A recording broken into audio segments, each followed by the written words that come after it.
Hasimbonanga Mandela tina laphe khona laphe hleli khona Hasimbonanga Mandela tina laphe khona laphe hleli khona.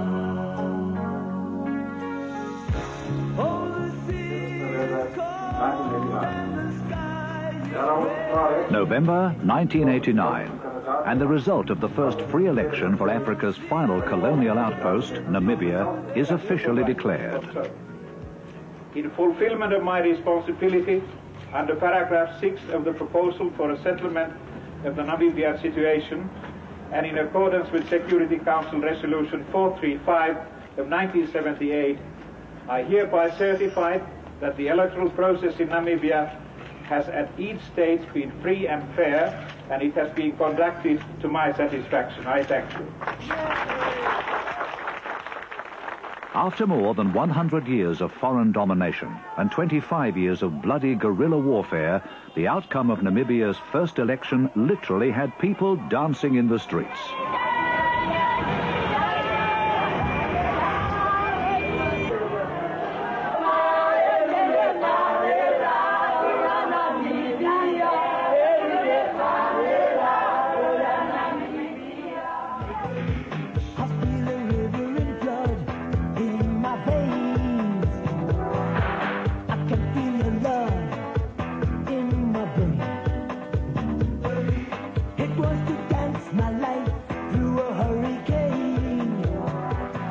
This is the story of the birth of a nation, the United Nations' newest member, and the role Australia had in achieving a distant peace.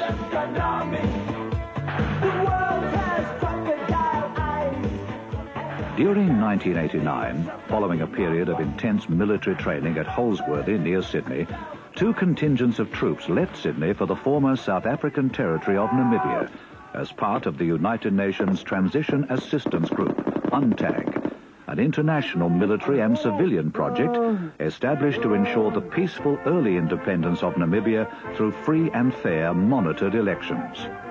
The Namibian project was the largest Australian military operation since the Vietnam War, a deployment for which the Army had been preparing since 1978. For most of the 600 diggers and the small contingent of New Zealanders involved, it was their first experience of Africa and the closest they'd ever been to real military conflict.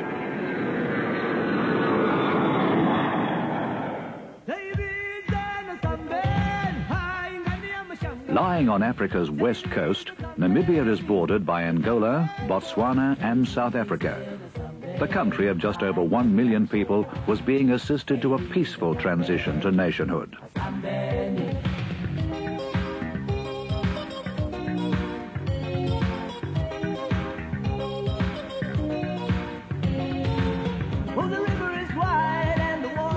For the past 100 years, like most of Africa, Namibia had undergone a colonial experience, firstly with the Germans, then the South Africans. But since the end of the Second World War, the small state had been gripped by a brutal war of independence. On one side, the South Africans, on the other, the Southwest African People's Organization, SWAPO, and its allies, Angola and Cuba.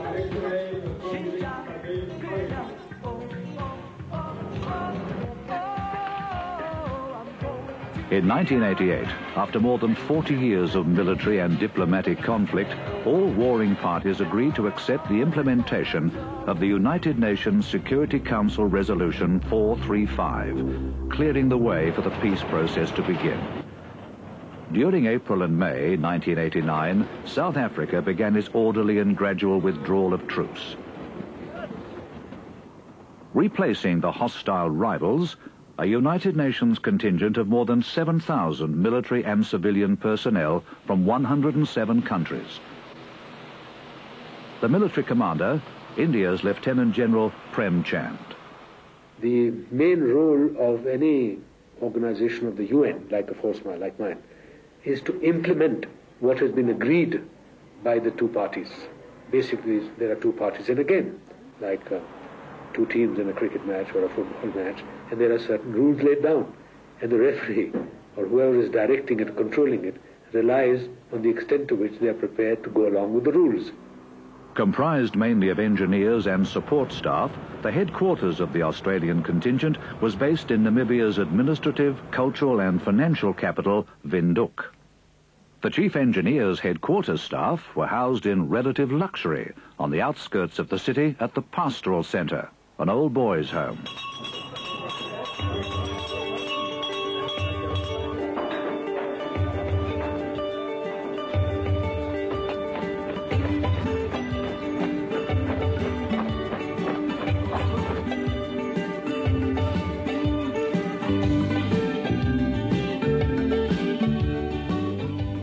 Meanwhile, the engineers' squadron was based at the major regional centre of Grootfontein on Namibia's central plateau, with troop forces at Ondangwa and Rundu in the north, near the volatile Angolan border. The Grootfontein-based 17 construction squadron was accommodated at the South African Defence Force base, where the Australians established a close working relationship with the South Africans, who were interested in comparing equipment and military procedures. One group that I've been particularly pleased with by way of cooperation has been the South African Defence Forces. They've been instrumental in the initial training of our troops, particularly the field engineers in the early stages, and they've been involved in mine warfare training, briefing us with the various types of explosive ordnance that we're finding all around the countryside at the moment.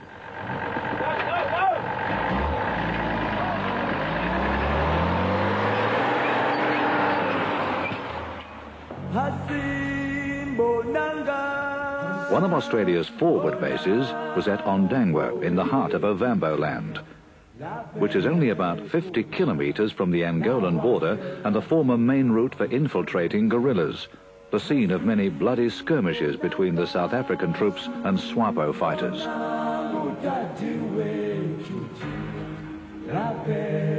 Remnants of the fighting littered the countryside. It was the Australian engineers who were responsible for the dangerous task of cleaning up. Yeah. And exactly now, there's 4 lengths. How many seconds? Okay. 4 times 44? 4 lengths of 44, that's 216. 216. Sorry, 2 minutes 16 seconds it should have. Cut its first 300 mil and do a test burn for me, let you know the time on it. You're right.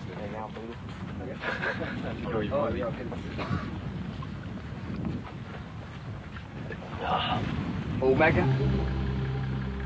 I can't, mate, it wasn't that far.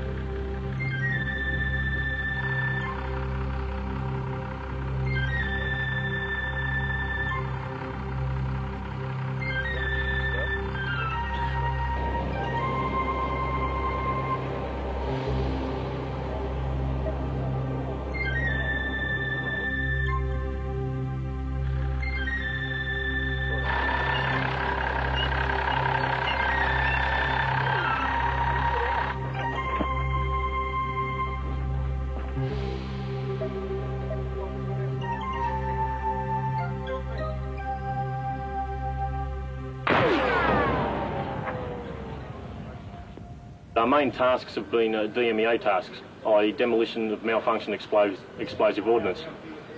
We've had two main tasks in this area. One down at Meershoop Camp, which is approximately 70 kilometres south of here. There was an old mortar range, and we've disposed of in the vicinity of around 25 mortar rounds, being 60mm, 81mm mortar rounds. We had another task where we've disposed of some 15-odd 90mm high explosive anti-tank rounds, and that's approximately 50 kilometres north of here, just outside of the township of Oshakati. Knowledge of explosives and disposal techniques were passed on to Malaysian troops based nearby. Locals often ignored the dangerous explosives, accepting them as part of everyday life, which for the past 20 years they had been.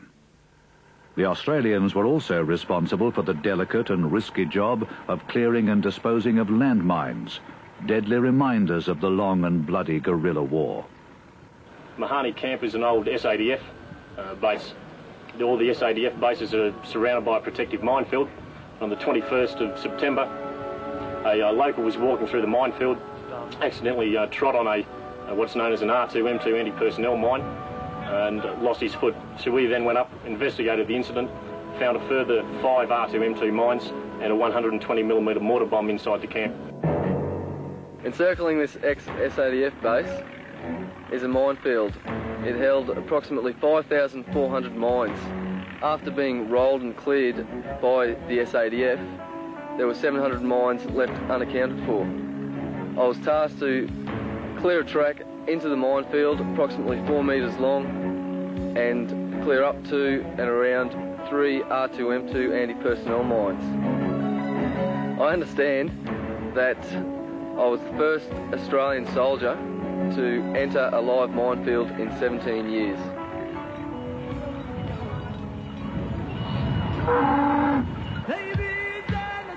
During the lead-up to the election, Australian reconnaissance patrols regularly moved throughout the area of operations. My furthest working station at the moment would be Ruakana, which is approximately 300 kilometres northwest of here. Ruakana, on the Angolan border, was a former strategic stronghold. It's home of the Himbas, claimed to be the 7th least civilized tribe in the world. Takes all my courage to look down that long road. Going to Kiali with such a heavy load. I got to Shinja, Kena, Kumeli Sibindi. Shinja, Kena, Kumabili. I got to Shinja, Kena, Kumeli Sibindi. Shinja, Kena,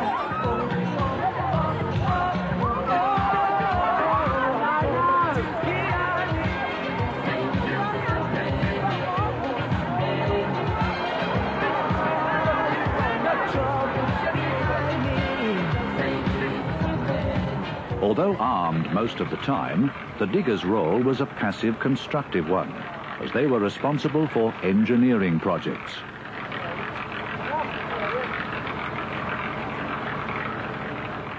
The squadron is involved in a myriad of tasks. The prime one is construction support to both the civilian and military elements of UNTAG itself. We have, to a degree, a role to fill within the community, but that is in line with projects that have a military connection.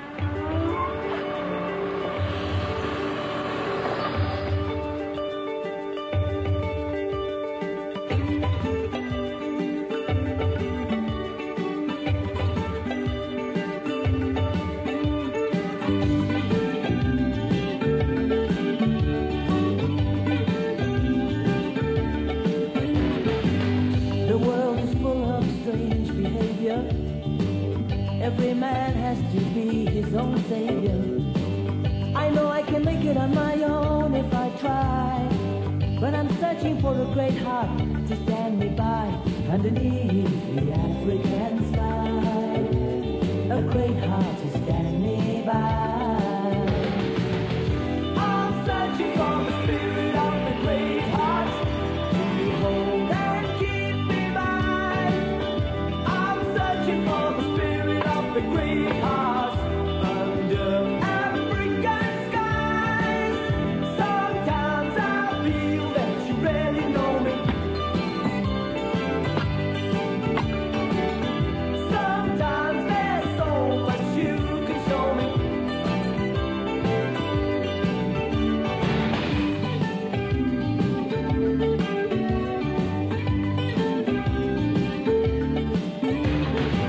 There's a highway of stars across the heavens.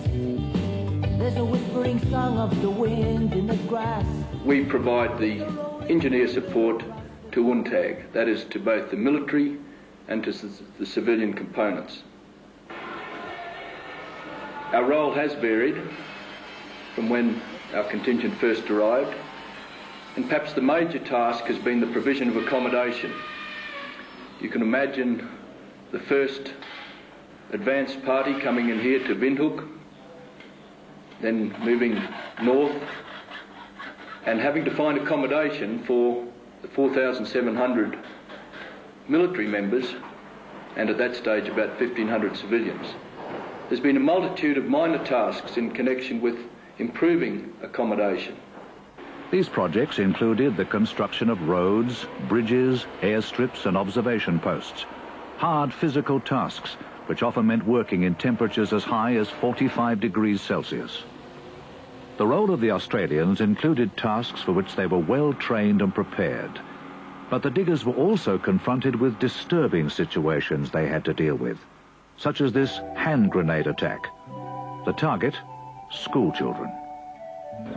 2 high explosive grenades were thrown into the school grounds, one of which injured 10 students. A couple of shots were fired into the school grounds, one of which hit a security guard in the leg. A white phosphorus grenade was also thrown into the school. Fortunately, that injured no one, and a 20mm high explosive rifle grenade was also thrown. Although politically motivated attacks and violence continued, the majority of people were happy to see the long war in its death throes. His name is Lucas Kappa, and he works for the police in Ondangwa. He says he's got 2 wives in Wambuland, stay in Ondangwa, and he's got another wife in Swakopmund, but he says she's very old. I cannot do so say. All right. He says he's got plenty of other women too, but they're not his wives. They just got his children. 3 houses in Wambuland. He's got 3 houses in Wambuland and 1 in Swakopmund. Die 4 landmen getrap. He says he's very glad the war is over, because while the war was on, he actually went through 4 landmines and he was shot in the leg once. And in that landmines where he was, 3 of the white men who was with him are dead.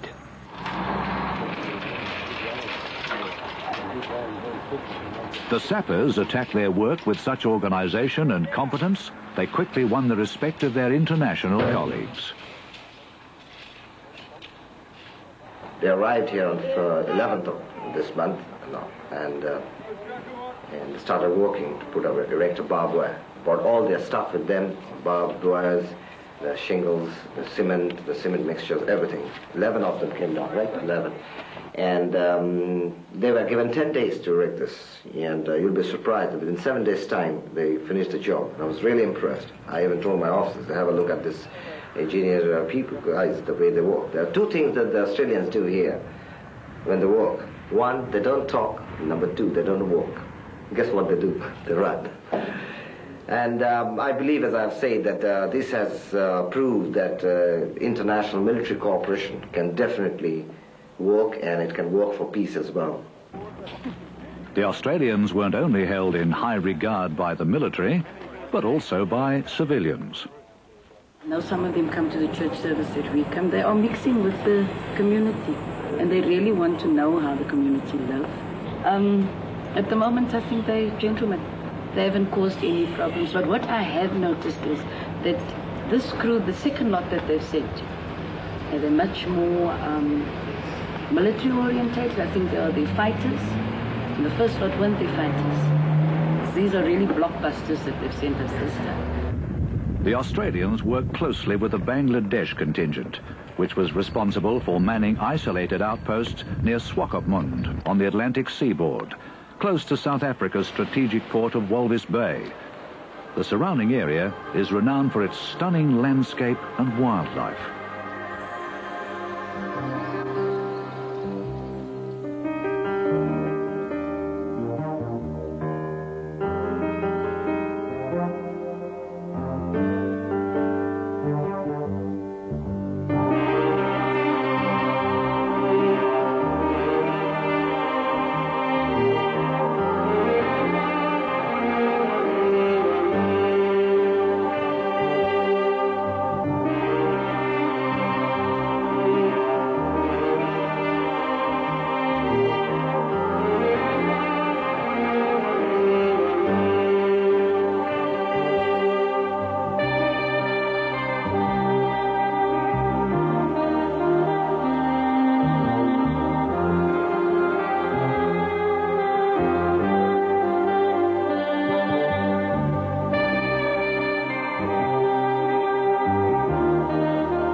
from the scenic beauty of the Atlantic coast, the diggers continued with their daily routine, which often included aerial reconnaissance and monitoring at Rundu with the assistance of the Italian Air Force.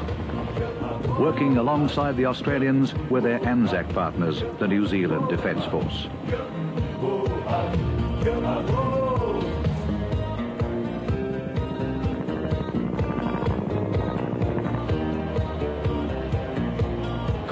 Sinking low, scatterlings and fugitives, wounded eyes and weary brows seek refuge in the night. They are the scatterlings of Africa, each uprooted one, on the road to Bellamanga, where the world began. South Africa, each and every one, in their hearts a burning hunger. The Okavango River, separating Namibia from battle-torn Angola, where FAPLA and UNITA forces continue to wage war. The river is vital to the local people for a number of reasons.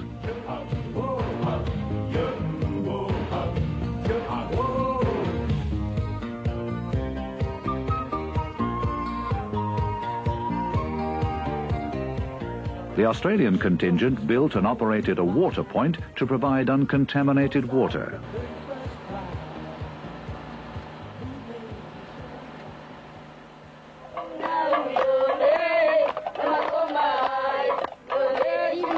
One of the country's greatest assets, like any nation, is its children.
Not only did the diggers have to cope with the constant threat of attack, the heat and hard work, their time in Namibia was also a first-hand experience of desperate poverty, hunger and need.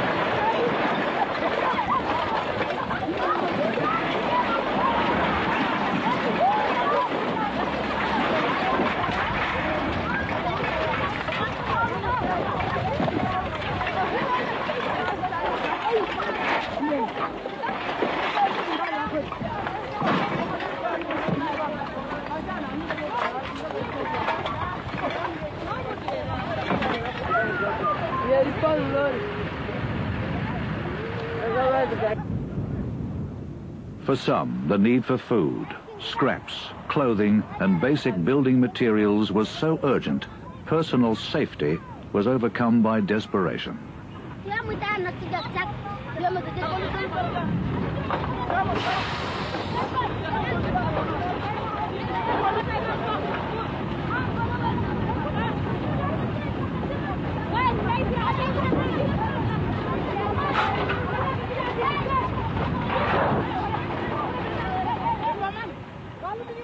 Not all experiences for the Australians were so ugly.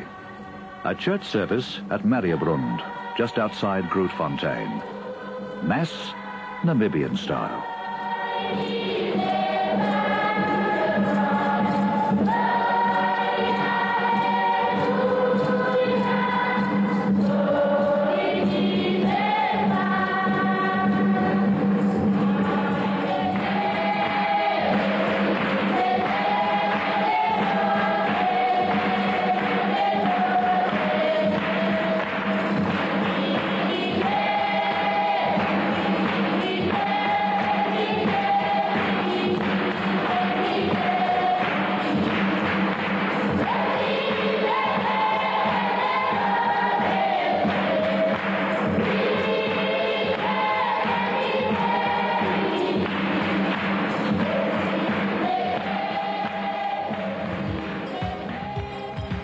For those diggers living in the operational areas, the daily routine was made as normal as possible.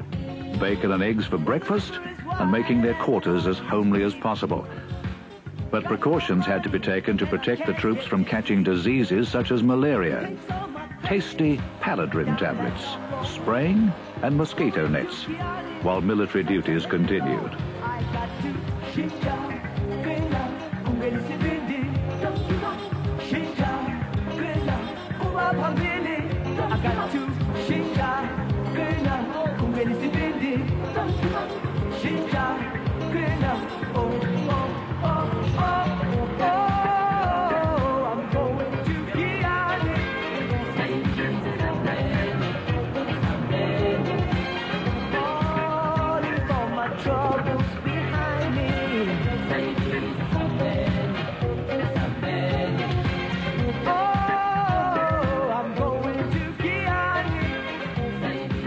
The Australians had to live with the constant presence of danger. No one has approached me directly saying, look, I'm unable to face the danger that's coming up, or their perception of the danger that's coming up. Our INT reports have been such that O groups have been able to say there has been violence and there may be violence in the future, and certainly the commanders are giving soldiers all the clear guidelines that they need to stay out of trouble, and if they happen into it, to keep themselves safe. Some have a fear, and it's a fear of the unknown, I suppose, more than anything. I guess if they knew exactly what was going to happen, they'd know in which way to prepare themselves. Finally, after the months of preparation, election day was almost upon the diggers, and they began to swing into operation. I've just given them formal orders for the Operation Pole Gallop, which we conducted from the 1st to the 18th of November. We are providing 8 maintenance teams to the northern part of the country in Ovambo land, 1 maintenance team in Kayoko land, and 1 maintenance team in Herero land. In addition, we'll have 2 specialist teams, one based out of Ontangwa and 1 out of Rundu, and we're going to set up a water point in the vicinity of Kurukuru. The tasks of the maintenance teams are firstly to provide a security presence to the polling stations that are around the Ovambo region. Secondly, to provide engineer support in the form of hygiene, accommodation and water. As part of the pre-election deployment, stores, equipment and weapons were issued. Every man will be armed, and the rules of engagement are quite simple.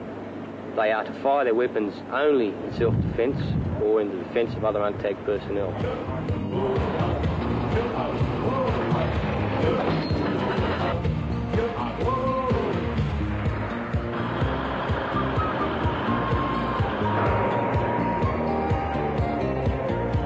Ancient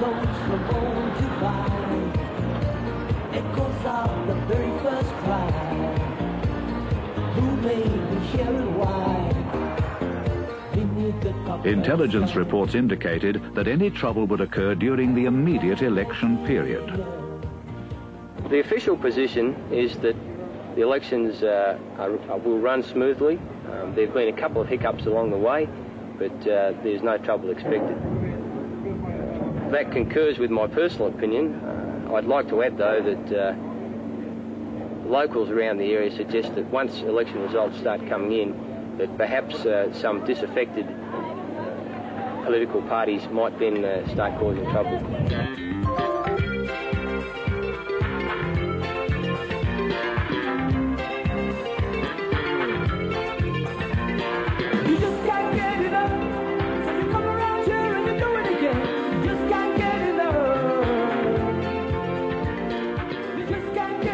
Ten political parties were contesting the country's first free election.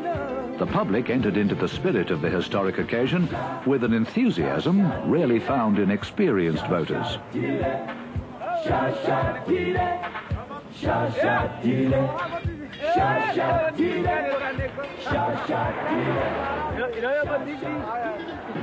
The two major parties contesting the election were the Democratic Turnhale Alliance, the DTA, whose easily recognizable symbol was the V for victory.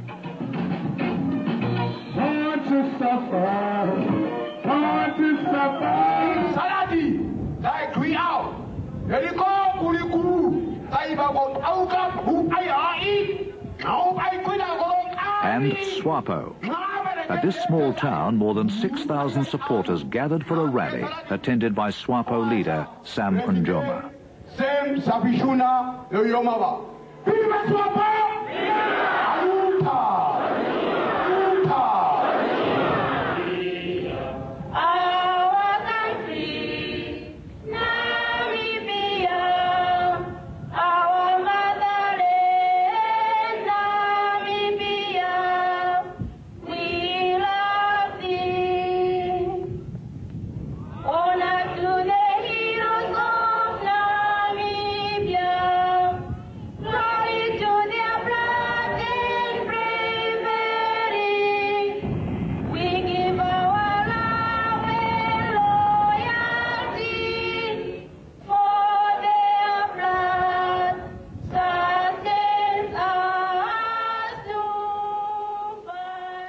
The third thing I want to say is that one of our greatest problems is going to be in the deployment phase, for the simple reason that the Administrator General's people still don't know exactly the precise location of some of the polling stations.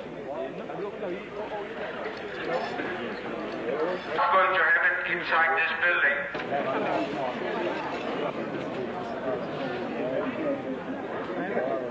The Administrator General's department was to be assisted by civilian and military electoral officials from more than 100 countries.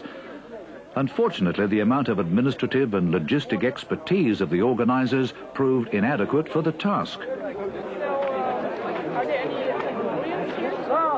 On day one of the deployment, none of the 117 election monitor groups in Ovamboland had been moved to their respective stations. The Australian contingent was forced to move in. We've been working all day preparing the vehicles for deployment. We have some 42 teams that we're deploying today, and we have the vehicles now set out in deployment order.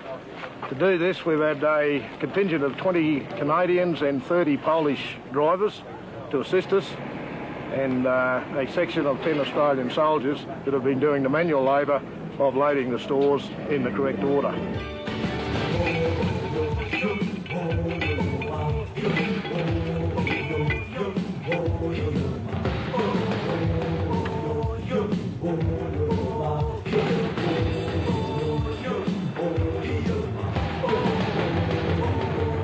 The lack of organisation resulted in mass confusion and costly delays. The problem was summed up by this electoral officer. All right, well, what's happened with our polling team is that the AG's people have already flown up to the polling station without us and without telling UNTAG, and we can't leave because we can't pick up the ballot boxes on our own. Both sides have to collect them together. I don't know. I'll have to make a plan somewhere, but I don't know how. We've had a few problems. A couple of people have been to the wrong place. Other people have offloaded all their equipment but forgotten the most important thing, their rations. And as you can see, we've got a group of people here who were just too late to deploy them. They've got 4 hours drive in front of them, and you don't drive at night in this country.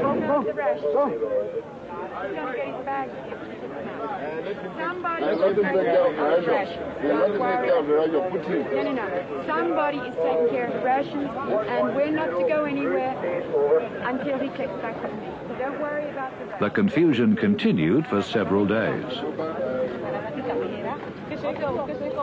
Our pre-packed teams, in many cases, had to unpack and reconstitute their vehicles and make another start, which meant we had to bring people down from Ongwadiva, take off their personal luggage, and then get them started again. There are teams that had forgotten to unpack their rations off the truck, teams that had already run out of water, teams that had left without their polling box and the presiding officer of the AG. There are teams that couldn't find the spot and arrived back here.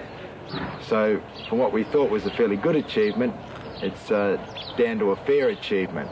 There's no question, without the organisation of the commander and the RSM, that we couldn't have pushed this whole exercise through. And while it does look bad at times because we have to hold the megaphone and have to organise people, and sometimes it's not going smoothly, I'd say without us and the combination of the British SIGs, the whole election effort in Novemberland in particular would have fallen pretty flat on its face. So in fact, we can sit back and blame the AG. However, I can assure you, and those of you who were there yesterday know full well, that the organisation within the UN was a shambles. And quite frankly, nothing would have happened at all yesterday had it not been for the Australian contribution. The Australian contribution couldn't have been better. I was very proud of all of you yesterday, especially those diggers who worked their insides out all day shifting stores when literally hundreds of UN military and civil police sat around complaining, doing nothing. I don't think they've really got their act together. Anybody that drinks beer at 8 o'clock in the morning is not really sort of geared up to go out monitoring. I think if a few more people were organised like the POMs and us, we'd probably get somewhere.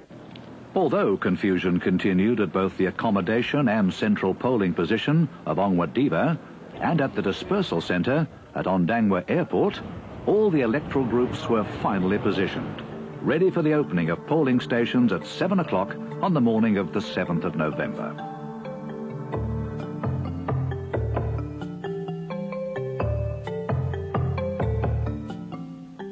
The Namibians took part in their first free elections with enthusiasm and patience, travelling long distances to arrive at polling stations early to ensure they had their say in the formation of their government.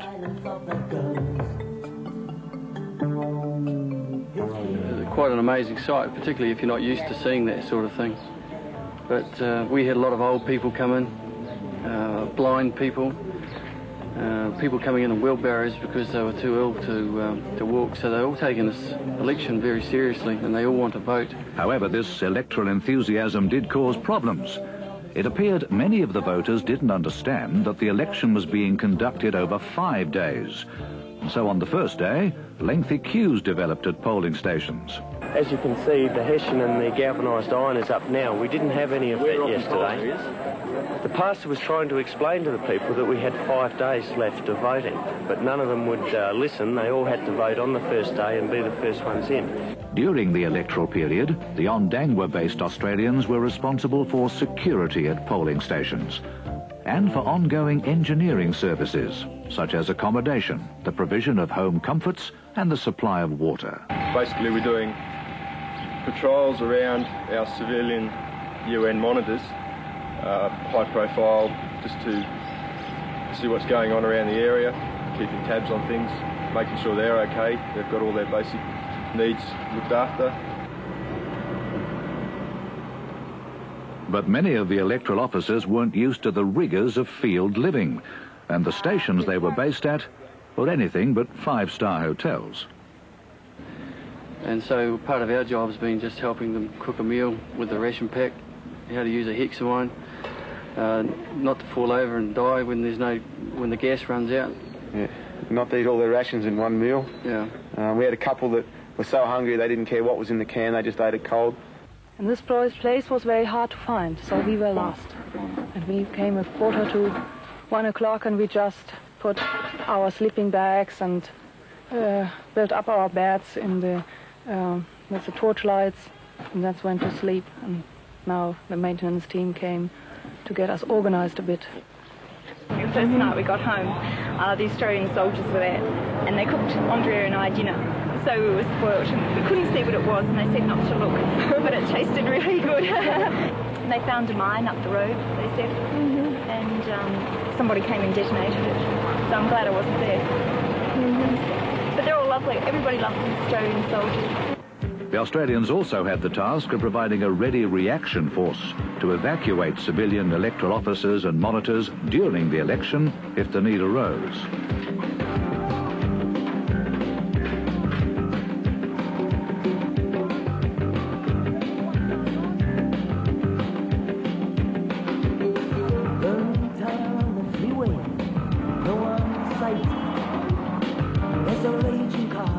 All members of this team were trained in the use of South African armoured vehicles, the Buffel, the Caspia and the Turbo Wolf, vehicles custom-built for anti-mine operations. These formed part of the emergency reaction force, which was deployed twice during the election period. Freddie, get behind that wheel. Bring up the second one. But you weren't there anymore. And the G-man stepped into the light and said, this is war. So get your mom. When I let it go through, because I know that you are near the end. So get your mom. You're missing. So get your mom. So get your mom. Quando sei, quando io clascia. So get your mom. We all did pretty well. Everyone might have been a bit nervous, I suppose. Especially with this. Wouldn't like to shoot anyone over here. We're a UN peacekeeping force. But some emergency call-outs proved tragic. We had a report of a landmine exploding at a place called Onamuzi. And they tell us that there are 2 children that were killed. They've confirmed one dead and suspect the other one is dead. So we reported that in about midday, and that's about all we know. The cavalry's going to get it now. Whiskey Mike 3, I'm in a location of a mine incident. More to follow, over. Whiskey Mike 3, children were playing with a grenade and accidentally detonated it. More to follow, over. Whiskey Mike 3, there is another grenade in this location. Request clearance to destroy in situ now. Over. Called in to assist the Australians were the South West African Police, who assumed responsibility for investigating such fatal incidents.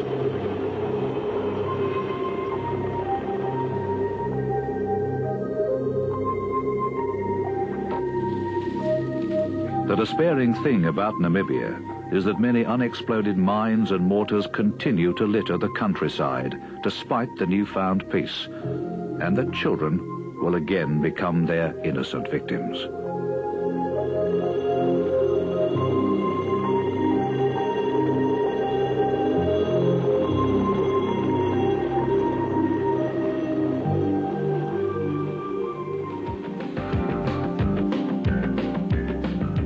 Australia's reconnaissance and security patrols were very important to the success of the election. It's very reassuring for the people in the polling stations, especially the Australians, to see a section of 3 buffels, or perhaps a wolf or a Casper, with a big kangaroo on it, manned by Australians, to just drive past and let them know that everything's okay. On the final day of the election, these patrols were stepped up following threats to the collection of ballot boxes. The diggers continued patrolling throughout the night to guarantee that all votes would be collected and counted. But you weren't there anymore. And the Two men stepped into the light and said, "This is war." Under tight security, the sealed ballot boxes were taken to the Central Electoral Office at Ongwadiva Training Centre. We have 139 polling stations in Ubambo, so each polling station has a marked place on the floor. We will allow the counting agents of each registration political party, as well as our UNTAG supervisors, to inspect all seals before we start with the count of votes. SWAPO won the election, but fell well short of the 2/3 of the vote needed to approve its own charter, an electoral result which has allowed peace to prevail. The 160th member of the United Nations now boasts a consensus constitution claimed to be the most democratic in Africa.